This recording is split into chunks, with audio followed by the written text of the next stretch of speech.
during Hurricane Sandy here in New Jersey, I was at my friend's house overnight, and I thought it was really scary because in the middle of the night, his shed actually flew out of the ground and got impaled on his fence, and we had to go clean it up in the middle of the storm. My cousins live right on the beach, and their house got destroyed. We were scared. I live in Seaside, so my house got like water and it was just built back. I live in Island Heights, and when the water came out, because I live next to the bay, it actually went through our floors, and I had to stay on my bed because the water was like above our ankles. What helped me to get through the hurricane was helping others through volunteering at the high school.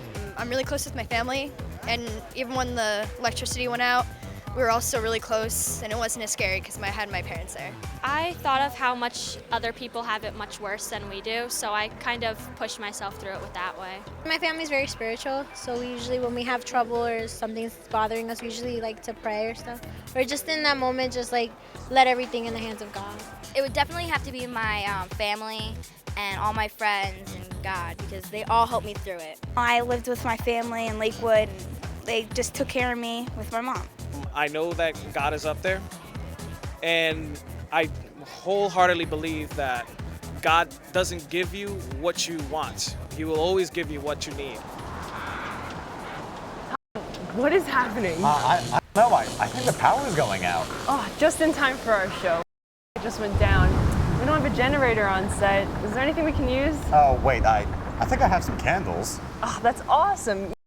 This reminds me a little bit of Hurricane Sandy. When the power went out, we lit all these candles and put them on the floor and played board games as a family. I know, but having the power out for so long was awful. I know, we were out for a good 2 weeks, but some people lost their home and basically everything they had. Oh, I know. There is nothing that can compare to the loss of your home. Home is a place where people should feel safe, where memories are made and where the heart is. When a home is destroyed, especially unexpectedly, it can be devastating to a family. Besides the loss of possessions, the emotional loss takes a toll as well. Anger, confusion, depression can also be a very natural response. But our human spirit and our Christian hope compel us to restore what is lost and to never give up. We believe that God is always there to help us and will never desert us, no matter the circumstances. Disaster aftermath, restoring our lives and home. That's what we'll be talking about today. Hi everyone, I'm Rachel. And I'm Tom. And this is Real Faith TV. Oh, perfect. I think the lights just came on. Yeah, awesome.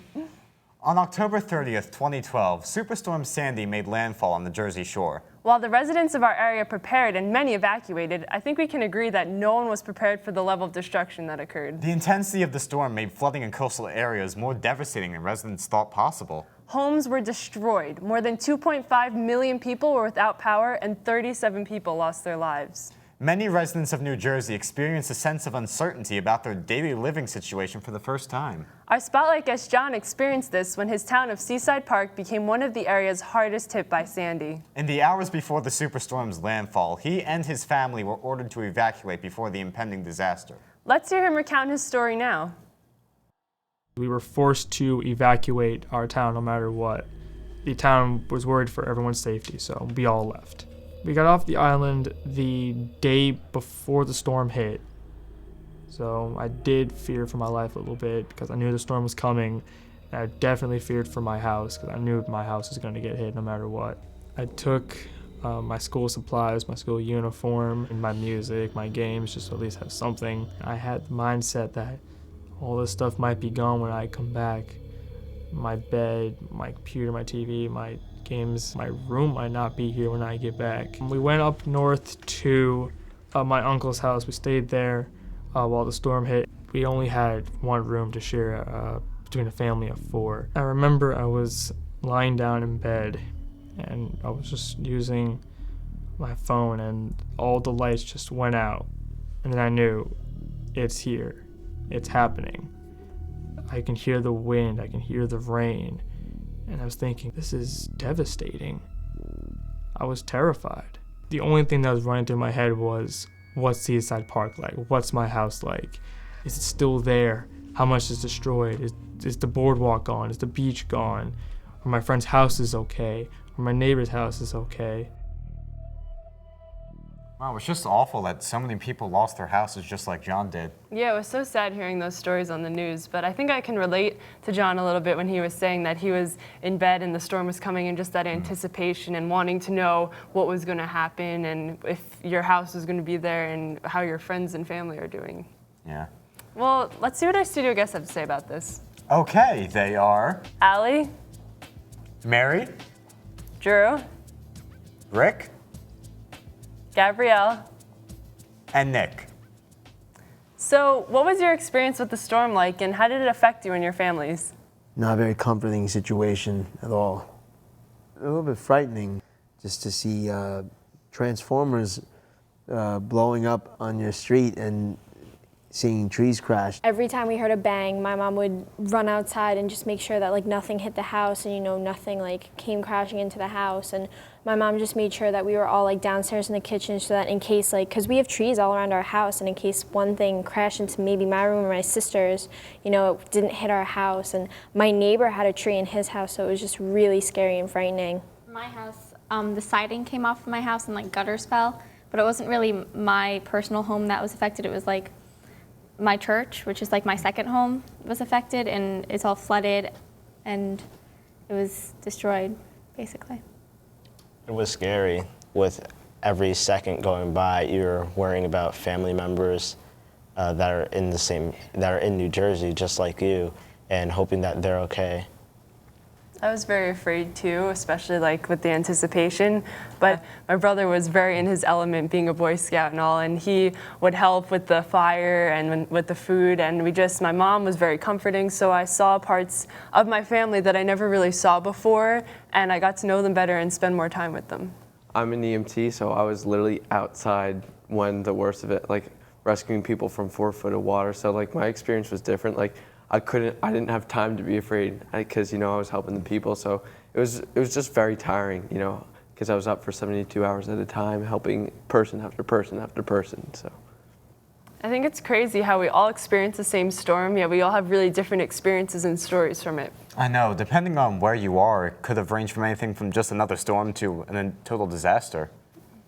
Disasters of various magnitudes happen every day all around the world. Some people live where earthquakes, wildfires, mudslides, tsunamis, or volcanoes threaten to suddenly take all that they have. A tornado can happen anywhere, but for a large part of our country, the threat of a serious tornado is a reality for half the year. Let's go back to John, where he talks about why this storm was different than others he has experienced in the past. And how he developed a new fear for natural disasters. It's given me a new sense of fear towards nature. I know now not to underestimate the power of nature itself. It's definitely different than other storms because when Irene hit, I knew I had the mindset that I know my house is going to survive. This isn't a major storm, but with this storm, it was a superstorm, so I had the fear that something might have happened to my home. And the weeks after the storm, I just felt, sadness, just wanting to come back. When I saw pictures on the news, the only thing I could think of was, this is devastating. Everybody in that town knows the boardwalk that was the landmark of that town, and our landmark is now gone. I mean, I remember going on the boardwalk as a kid, having great memories there, with my grandfather, with my parents, with my friends, and now I just know that all those memories are now destroyed. In the wake of Superstorm Sandy or any other natural disaster, did you ever doubt God or feel anger towards God? I think it was the quite opposite, there was nothing else. Like, there was no electricity, no nothing. So all I had to do, all that I had left to do was to pray. So, I mean, I'd say my relationship grew with God, and I wasn't angry at him, but I thought of it as a time to trust in him more than I do. Yeah, I agree with Nick. I think it definitely strengthened my faith because I saw how powerful God was through the people after the storm passed. Just all the helping hands that people came out to rebuild the homes. I think it's not so much to be angry, it's just kind of asking the question why is this happening? why? Like, why is my house being destroyed right now? I agree with Allie. I mean, I think for me, it wasn't anger, but it was more of frustration. But I think once I passed like that point, and I like started praying, and I did a lot of service work during the storm, and everybody who came in who looked really distressed and worried, I just wanted them to see that hope in me so that they can bring that hope to their friends and family who are also suffering. I felt like the storm made my faith with God stronger because it brought my family closer together, and how all of us were checking up on each other, making sure we were all okay, and that we actually really cared about each other because life is short. Whenever a natural disaster strikes, there is a natural desire to seek an explanation for the destruction, to find answers to the unanswerable question, why? Some people say that it's God's way of punishing us. Others say that there is no God to take care of us. Throughout Scripture, God reminds us that being faithful doesn't exempt us from the troubles of life and living in the world. But we are promised that in these dark times, He is with us, and that we are to be His presence in the world to each other. Next, we asked the teens on the street if faith helped them get through the superstorm in the days and weeks that followed. Let's hear what they had to say. My faith helped me recover from it because it reminded me that as a community we can get through anything together. It kept me going. It helped me stay strong through all of it. I prayed a lot, praying all the time. If anything, just like this, that's all we need to do. I became closer and I did more things active in the church, and I've gone to church more now. But I went to a Sandy relief thing with my youth group, and that helped me advance a lot as a person because I got to help out people who had like nothing left, and I saw that they didn't let it get to them. Pray to Him and He will help us, and maybe not the best, like the way you think it's going to happen, but He'll still help you. You start realizing things that you take for granted on a normal basis that you can't take for granted as much, like, you know, not having internet, not having electricity, not having hot food. It kind of puts things in perspective. When I went to help a guy with Sandy relief, I remember we were bringing food to people, and this one guy, my name's Adam, and he said, what a coincidence, Adam was the first man on earth and the first person to give me a smile all day because I brought him food, and that really got to me because like his whole house had got a wall knocked off and he was still making fun out of stuff and being happy, and it really showed me that nothing can really knock you off your block when you have God. How did your relationship with God change because of this experience? Definitely strengthened it. I agree. My relationship definitely grew stronger because of Sandy. Like, my family was all together. We were all prayed together every single night. You're constantly praying and hoping that, you know, nothing happens to your family or no one's hurt or, you know, your house is okay. It definitely strengthens your relationship. No matter how bad things get, we have God's promise that we will never be alone. Knowing that God has our back isn't always easy. Have you ever found yourself questioning God when disaster strikes? That's what we asked the teens on the street. Let's hear from them now. We just leave it in His hands and we don't really like question anything. I think everybody goes through a part of their life where you have to. That's how makes you stronger to God, is when you question it and you feel like something's there afterwards. When I don't get what I want, I just get mad and I just blame it on God, but then I know it's not His fault, so I apologize after. I have questioned God and I've had anger towards Him in the past months actually, but I think I'm slowly getting back into believing and everything. I just was really upset because I couldn't understand why something like this would happen to any of us. Personally, I know like it's good to question God because at least you're like, but at the end of the day, your faith grows stronger and stronger, so it's all good. I think my relationship with God grew stronger, and it got closer, just from seeing how like something so terrible can bring a whole community together. I wasn't as close to Him before the Hurricane Sandy, but then after, since I prayed to Him and He helped me through it, I think that I became closer with Him. It hasn't changed at all, really, not at all. If anything, it just proves that He's still there at all times. I know that if it wasn't for God, like our family would have been like broken right now, but you know, we're together and it's always a reminder. My relationship with God changed because I realized how much I care for people and about Him, and seeing how thankful I should be for everything that I have. Just knowing that something can be taken away so fast, and like it gives you more worth to everything around you. So it kind of like makes like, wow, everything is so beautiful. What are some signs of God's healing that you've witnessed in the aftermath of the storm? Since my church was destroyed on the island, a church on the mainland opened its doors to us and let us have our masses there. And I witnessed God's healing through witnessing others. I think you can see God's healing through the attitude that everybody's just had about like not letting the storm beat them and the stronger than the storm bumper stickers. I think every little thing, it just helps, you know, put faith in people and give them hope that everything's going to be okay. So many times things happen in other parts of the country or other parts of the world where we send money, we send clothes, but this was a storm where it affected us and our neighbors, and we got to actually really be a presence for people and be comfort for people. I totally agree. I feel like our communities coming together like really demonstrated God's healing power, because even though our homes or possessions might have been broken, like it only healed and strengthens the bonds we have with each other. It was amazing to see how all the charities and how everyone stepped up and were donating for the cause, and not just in the state, but across the country. It's kind of like when a wound's being stitched up. Each little act of charity closes the wound, and so that helps it heal and the skin rejuvenate. One of the most important things we need to realize is that our God knows what it is to suffer. Jesus himself felt abandoned on the cross when he said in the Gospel of Mark chapter 15, my God, why have you forsaken me?" God never promised his followers that things would be easy. In fact, all of the New Testament talks about how we have to persevere to be a light in the darkness. Let's go back to our spotlight guest, John, where he shed some light on the realities of his return home in the weeks following Sandy. And how he's had to adapt to his family's temporary living situation. When I was going over the bridge, all I could see was debris everywhere. I saw houses with windows broken, with siding torn off, debris from houses, furniture. The beaches are gone. Gladly, our house survived. Water got into our garage. Water only got up to our porch of our house, which is great.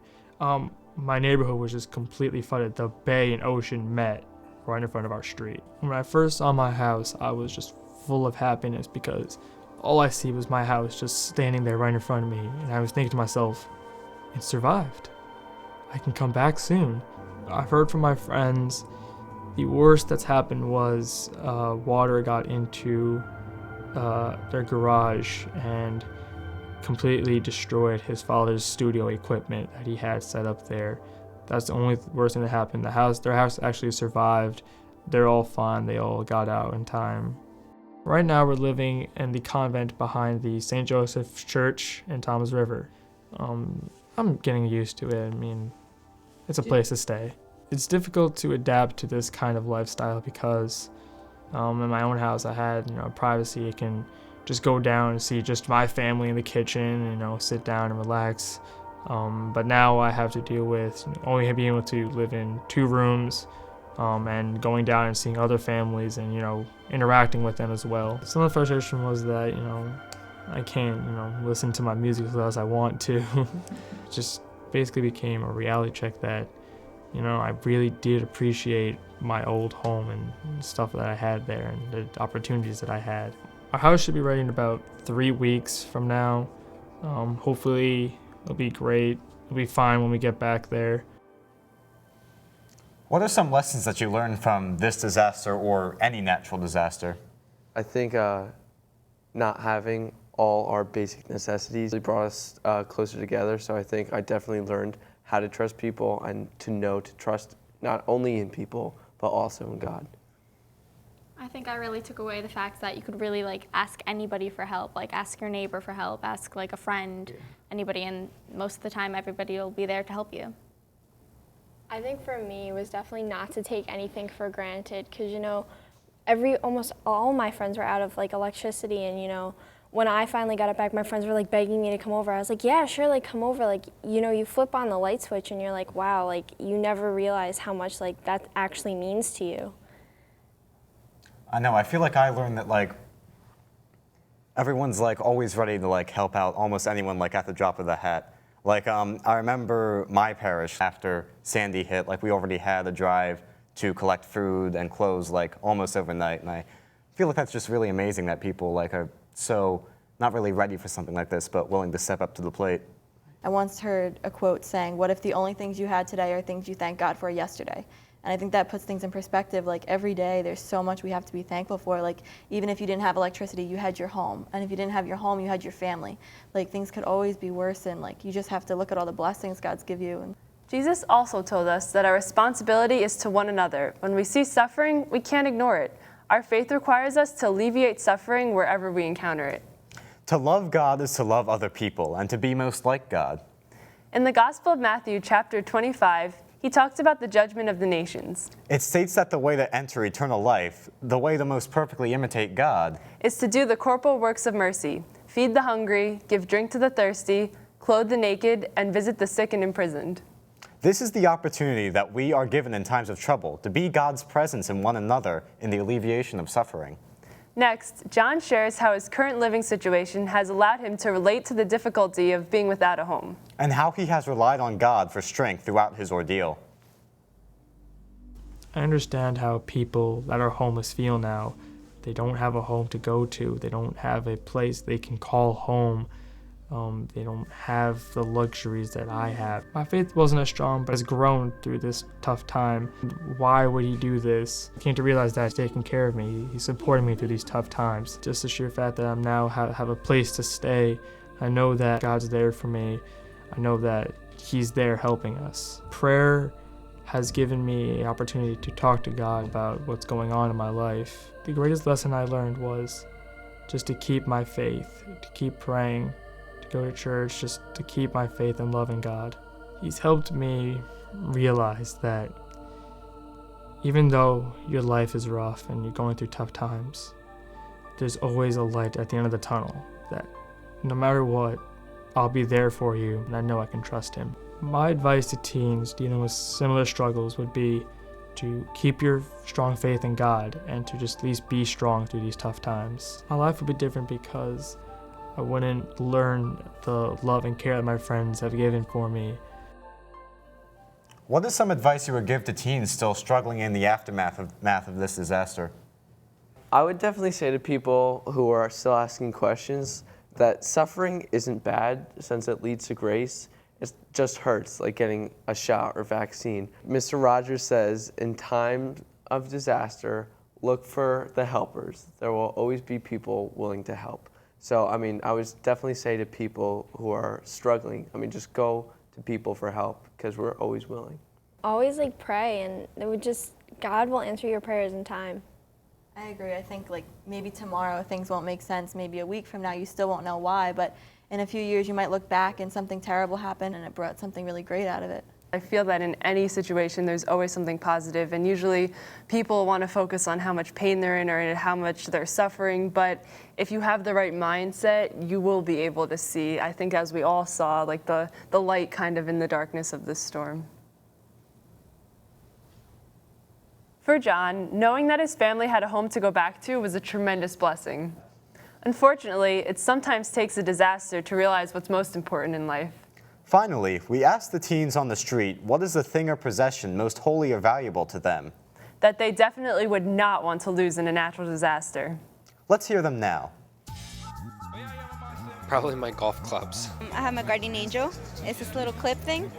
I carried it with me everywhere, at school, anywhere. Well, I don't really have many possessions that are that close to me. I think the most important thing to get through a disaster with is your family. My dad has definitely shown me the way in life. My family, of course. I never want to lose them. I think it's my family, because items you can lose and still replace. My parents, my brother, my grandmother, those are things that are most important to me. I love to be with my family, and losing them could be the worst thing that could happen to me. I don't know what I would do without my family. I could not have a house or not have any food, but if I didn't have my family, I don't know what I'd do.